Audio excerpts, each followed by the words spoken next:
E aí, meu aluno? E aí, minha aluna? Mais uma vez estou aqui para mais uma videoaula de biologia. Vamos continuar na linha evolutiva. Hoje nós vamos falar sobre um filo muito da hora, muito interessante. São os quinidários, né? O filo Quinidária. Espero que vocês estejam gostando aí dessas aulas. Então vamos lá, né? Os quinidários, eles são animais aquáticos. Predominantemente eles são marinhos, embora alguns outros, como as hidras, né, vivem, por exemplo, em água doce.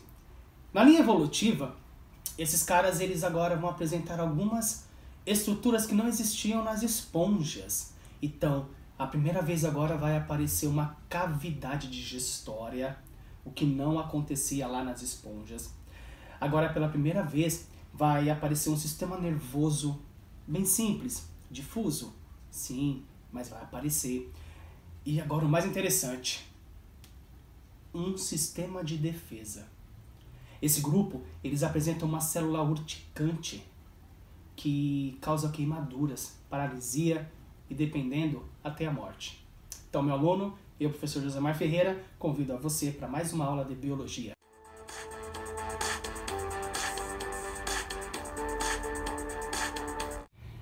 Vamos entender então como que são as estruturas desses animais, né? Primeira coisa, os quinidários eles são animais diblásticos, tá? Ou seja, eles possuem dois folhetos embrionários. Eles vão possuir o ectoderma e vão possuir aí o endoderma. O ectoderma, por sua vez, ele vai formar aí, ele vai originar a epiderme, que é a camada mais externa desses animais, e a endoderme vai formar aí a camada mais interna, chamada gastroderme, né? É o revestimento interno da cavidade digestória que eles possuem.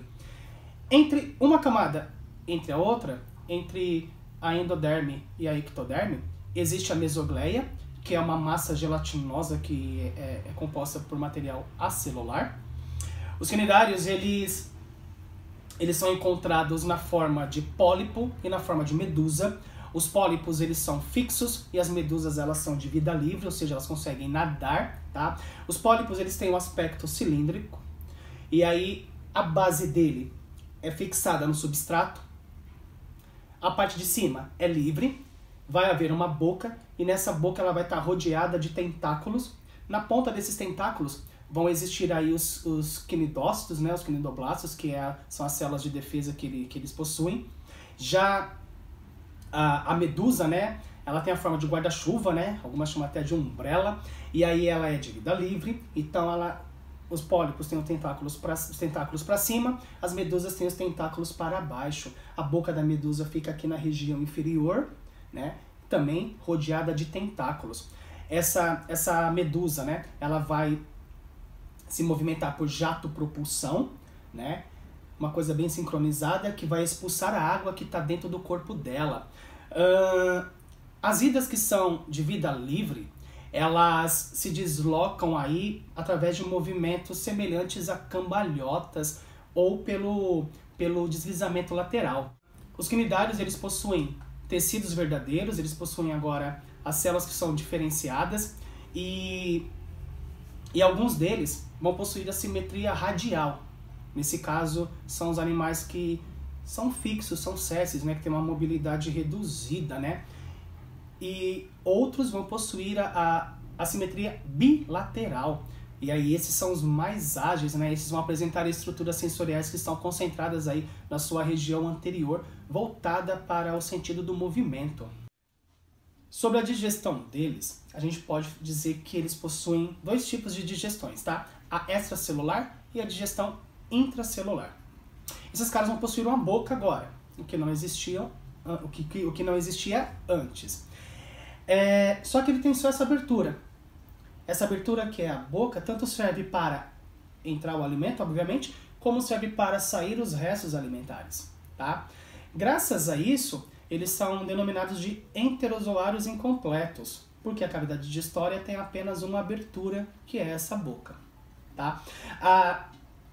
A digestão extracelular vai acontecer aí na cavidade gastrovascular, e ali vai acontecer o quê? Os alimentos que são ingeridos, eles vão ser quebrados, né? Eles vão ser fracionados aí pela ação de enzimas que são secretadas por células glandulares que estão na gastroderme. A digestão intracelular vai acontecer no interior das células que são chamadas de nutritivos musculares, tá? Essas células, elas vão englobar aí as partículas e elas vão completar a digestão em vacúolos digestivos que elas possuem. Bom, foi dito no início que eles são os primeiros agora a possuírem um sistema nervoso. Simples, mas eles possuem. Então vamos tentar entender como que é esse sistema e como que ele funciona. Tá? Então a primeira coisa, é um sistema nervoso que é difuso. Ele é composto por uma rede de células nervosas que estão deslocadas uniformemente pelo corpo desses animais. E aí eu vou ter células sensitivas, células do epitélio muscular e células que são chamadas de nutritivos musculares. Todas essas células elas se ligam a uma rede nervosa, formando um mecanismo que é chamado de sensitivo neuromotor. Nesse caso, as células sensitivas elas são estimuladas, as células nervosas elas vão conduzir o impulso e as células nutritivos musculares e epitélio muscular elas se contraem. Os órgãos dos sentidos que eles possuem são representados por manchas oculares, então eles são sensíveis à luz. Tem uma célula chamada estatocisto que faz com que ele perceba ali o equilíbrio, né, a posição dele no corpo. E não existe nada que comande isso. Eles não possuem cérebro ainda, o cérebro não existe ainda. Tá? Sobre o sistema respiratório, sistema cardiovascular e sistema excretor. Lembram das esponjas? É igualzinho. Eles não possuem. E eles não possuem por um motivo muito simples. Tá? Lembram que lá nas esponjas isso acontecia porque o espaço entre uma célula e outra estava bem reduzido? Então, a proximidade dessas células permite que tudo isso ocorra por difusão. Então, os gases, eles conseguem passar de uma célula para outra por difusão. O gás carbônico consegue sair de uma célula para outra por difusão também. A excreção, no caso deles também é amônia, igual das esponjas, acontece também por essa difusão. Então, graças a essa proximidade que existe entre as células, não há necessidade de ter um sistema nem excretor, nem respiratório e nem cardiovascular. Vamos falar da defesa agora, né? O sistema de defesa, o primeiro que existe nesse grupo de animais. Então, eles são bem evoluidinhos pra cara deles, né? Para falar de defesa, eu vou falar de uma coisa chamada quinidócito, tá? Esses quinidócitos estão aí localizados ao longo dos tentáculos desses animais. E esses quinidócitos são as estruturas, né, são os instrumentos que eles vão possuir de defesa e de captura de presas, né, de defesa e de ataque. Então, vamos entender como que ele funciona. No interior de alguns quinidócitos é encontrada uma estrutura que é chamada de nematocisto. Esse nematocisto contém um filamento enrolado, uma cordinha enrolada. Esse filamento é urticante, tá? E aí ele fica guardado dentro de uma cápsula. Se você pegar qualquer imagem de um quinidário, você vai ver que no tentáculo dele, bem na ponta, tem uma bolinha, tá? E é aqui que está tudo guardadinho, todo o sistema de defesa está aqui. Então, essa cápsula ela está fechada por uma estrutura chamada quinidocílio, uma espécie de gatilho, tá? Qualquer estimulação mecânica ou química, o animal encostou ali no tentáculo, esse quinidocílio vai fazer com que toda essa estrutura do opérculo se abra, e aí vai liberar esse filamento, ele vai se desenrolar, ele vai liberar, e ele vai penetrar no corpo do animal.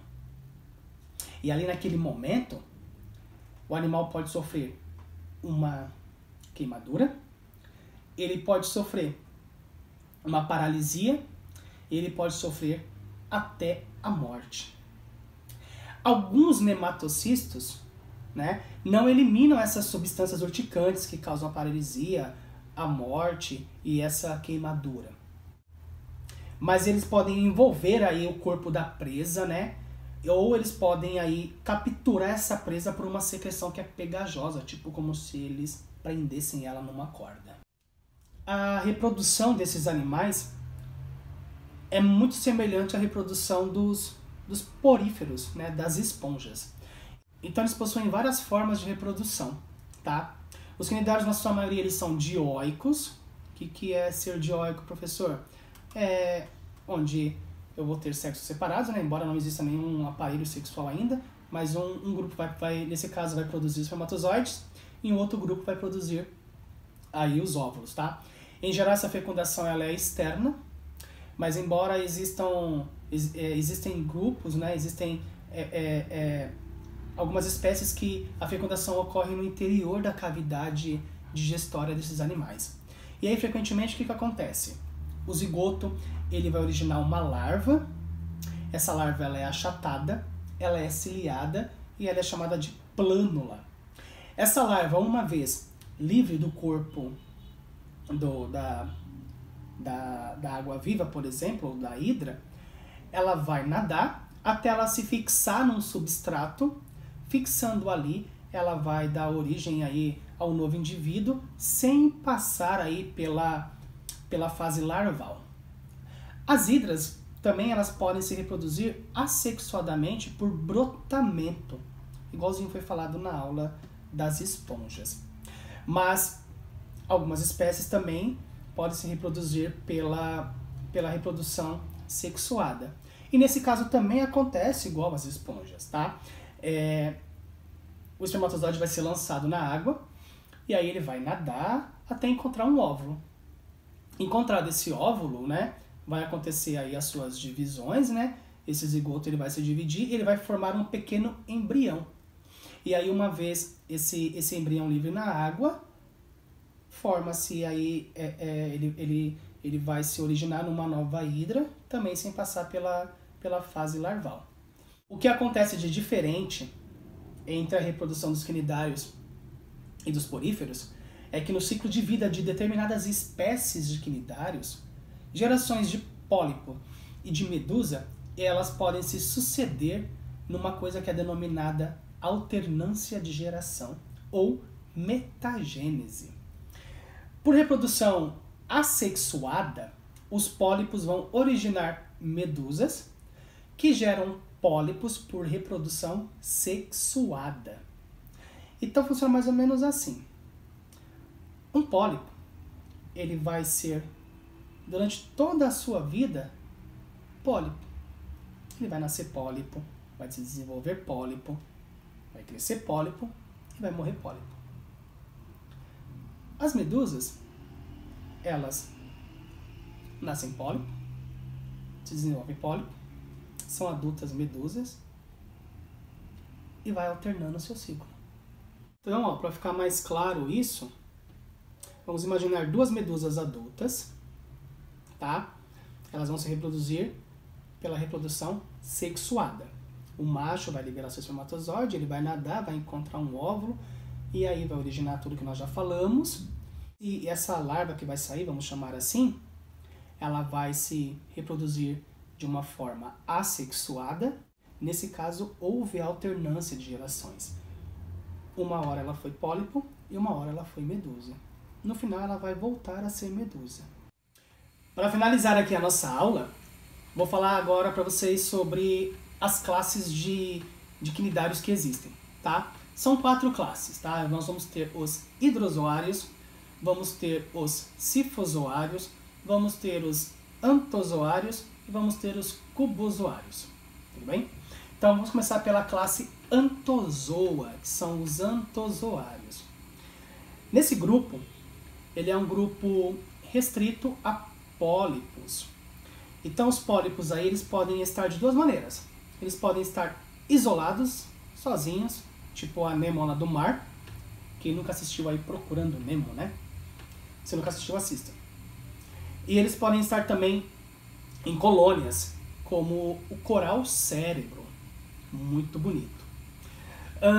Na classe hidrozoa, né, que são os hidrozoários, é a classe que vai ter os representantes marinhos e de água doce. Nessa classe, nesse grupo, vão estar aí as hidras e podem aparecer pequenas medusas. Nessa classe também se localiza um dos mais perigosos aí, que é a caravela.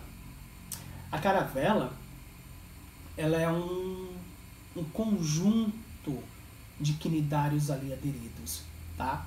Então a caravela flutuante, por exemplo, ela se apresenta como uma colônia. E aí os indivíduos, eles têm funções específicas dentro dessa colônia. Então eu tenho um indivíduo que é chamado indivíduo flutuador.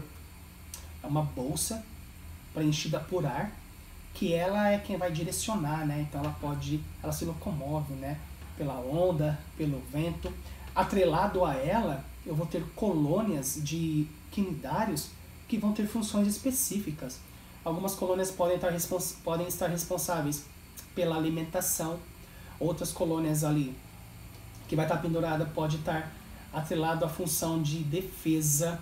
Outras colônias que estão grudadas ali, atreladas, podem estar ligadas à função de reprodução, tá? Ela se torna uma das mais perigosas justamente porque ela é essa colônia de outros quinidários aí atrelados. Os quinidócitos aí desses animais, eles podem causar queimaduras muito graves, muito severas, tá? Na sua maioria, os quinidários, eles são alimentos, às vezes, de tartarugas. Por isso que não é muito bom, às vezes, você jogar sua sacolinha lá na praia, porque essa sacolinha daqui a pouco ela vai encher de ar, e a tartaruga vai achar que aquilo é um quinidário e vai comer. E aí você sabe o que vai acontecer com a tartaruga, né? Ela vai morrer. Na classe dos cifozoários, ao contrário do que acontece lá na classe dos hidrozoários, a predominância que existe aí são de medusas, né? Os pólipos, eles são muito reduzidos e muitas vezes eles nem aparecem nessa classe. E por último, não tão menos importante, mas tão mais perigosa, a gente tem um grupo que é chamado de cubozoa. E nesse grupo estão aí as cubomedusas. Nesse grupo vão estar as medusas que são classificadas como umbrella. Elas têm um aspecto cúbico. No ciclo de vida delas, acontece essa alternância de geração. A larva, ela vai dar origem a um pólipo. Esse pólipo ele vai sofrer metamorfose completa e ele vai se transformar numa medusa adulta. Esses quinidários, eles ocorrem principalmente nos mares tropicais e subtropicais, por exemplo, no Oceano Índico, no Oceano Pacífico. E aí, entre eles, é onde está localizado os maiores acidentes com seres humanos, que podem provocar aí severas queimaduras e até a morte de pessoas. Existe uma cubomedusa que é chamada popularmente de vespa do mar. Ela ocorre nos mares da Austrália. Essa vespa do mar, ela pode causar a morte. No litoral aqui do Brasil já foram encontradas 2 tipos de cubomedusas.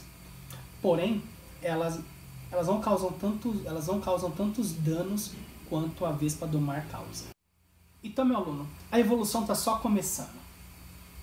Agora surgiram aí os sistemas digestório, o sistema nervoso, o sistema de defesa. Daqui a pouco, nos próximos animais, irão surgir outras coisas. Então já deixo aqui o convite para vocês para a nossa próxima aula, que vai falar sobre os plateumintos, os vermes achatados. Espero que você tenha gostado da aula de quinidários, espero que vocês tenham entendido, espero que vocês consigam mergulhar nesse universo que são seres invertebrados, e eu aguardo vocês numa próxima aula. Até lá!